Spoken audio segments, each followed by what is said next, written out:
Calgary's new police chief appeared on Alberta Primetime Monday and says accountability and transparency are his top priorities going forward. Roger Chaffin's comments come in the wake of 28 bylaw charges being laid against his officers in the last 3 months. The charges range from corruption and bribery to harassment. CPS actions were brought to light this month after the video of a violent arrest went viral online.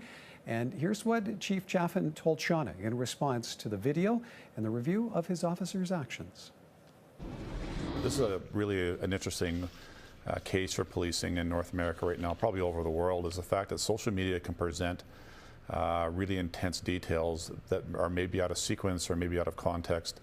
And saying the wrong things or coming out too quick to speak can often lead to words that you can't take back later and maybe take us down a road where you either lose public confidence or lose the confidence of your organization.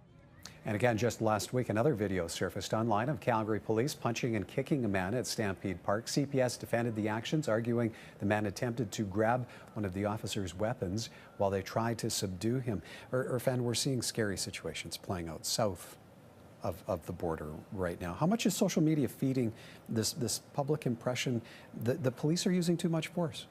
A lot of it, I would say. And I mean, I think, echoing what the chief was talking about, there's when you take these images out of context or out of sequence, there is a lack of perception and awareness around, the use of force models that all police forces do conduct themselves by and what all officers are trained to use. And I think because a lot of the times when we see these violent aspects, even when they are state sanctioned, it does make us uncomfortable. And we do feel that, if we were in that situation, it shouldn't go to that level that, some of the video clips showcased.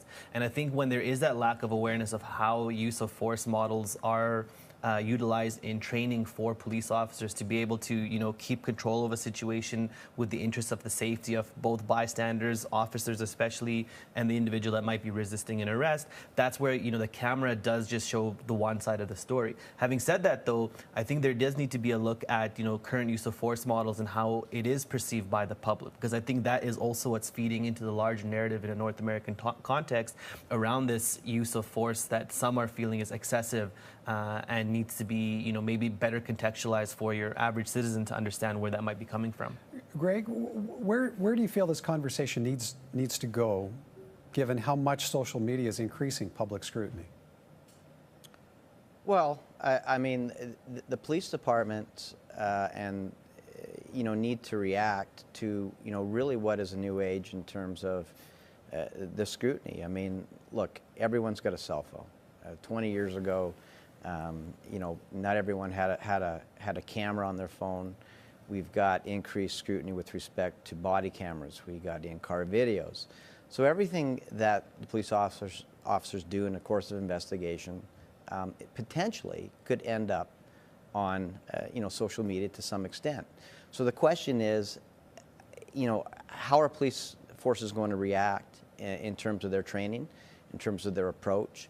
I mean, if you go back to the turn of the century when police, in the inception of policing, we had a much more community-based sort of policing. I mean, you knew the officer in your neighborhood. He may have been a friend of yours, he may be a friend of your father's, and most disputes were resolved by way of talking, of communication, of respect for the law. Now we've, in the 80s, in the 70s, we kind of devolved into almost a military style police where, big cities where a police officer would come in and they would give you a command, and if it wasn't followed right away, you'd get tased or shot. And often, a lot of these use of force techniques weren't brought to the public horizon. Now they are. So you see how the public's starting to react down south.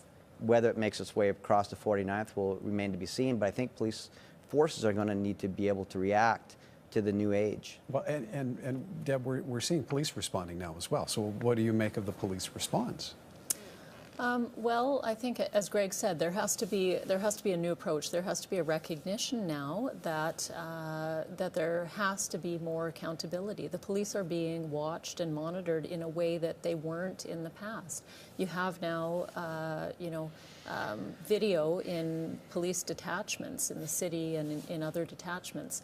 And that has brought to light, many abuses that we didn't see before. Well, has it changed the role of defense counsel then?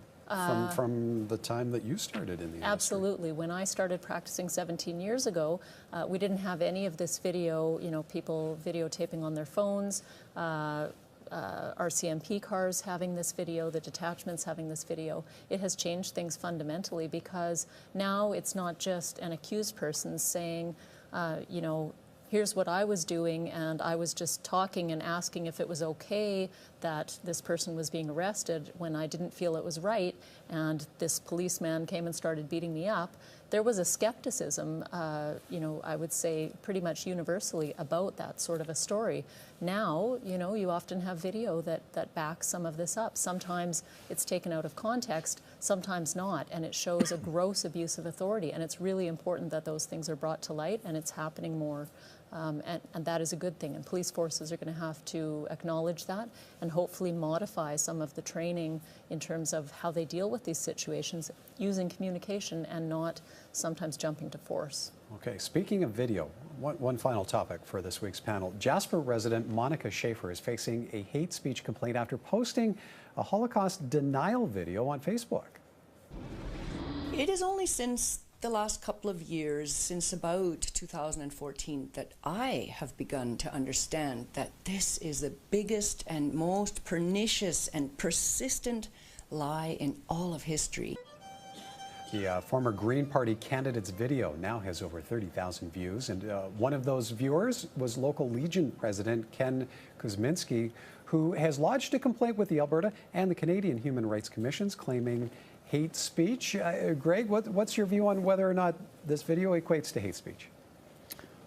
Well, certainly under the criminal code, I don't think it goes far enough to incur Ms. Schaefer with any sort of criminal liability.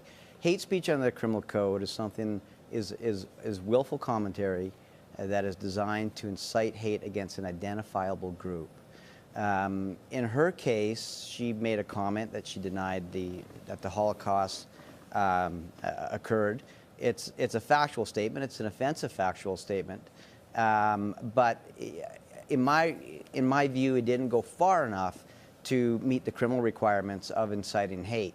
If she would have went on further and she said something to the effect that the Holocaust didn't happen and it was a lie that was perpetuated by Jews and take over the world or some ridiculous thing like that, that is more the type of speech that the criminal code is designed to capture in terms of a criminal web. Okay, Deb, how does the situation strike you? It strikes me as certainly offensive, as somebody from a community that, that suffered a lot in the Holocaust. I have many relatives and friends who, who have relatives who perished or who survived the Holocaust. It's painful to hear people saying things like that, most of us understand and recognize. It's well based in the evidence, well documented. We all know that this happened. So to see somebody denying it is more than troubling, and it's hurtful. However, does it, meet the test of willfully promoting hatred, trying to incite hatred to a certain group? Perhaps not. I like to think that the approach to this sort of thing is just better and more education, so that nobody would be tempted to deny something that all of us know is fact. And Irfan, how should society respond? I think, the platforms themselves, social media platforms themselves, and the users need to start looking at how we can create more safer spaces online, similar to how we have them offline. I know these are conversations that are starting and are going to be conducting even more, and, just moving that conversation, that needle forward that we have offline and how we create safe spaces. Folks, I have to leave it there. Thank you kindly. Appreciate your comments this evening. Defense lawyer Deborah Hatch, MacEwan University criminology instructor Irfan Chaudhry, and defense lawyer Greg Dunn.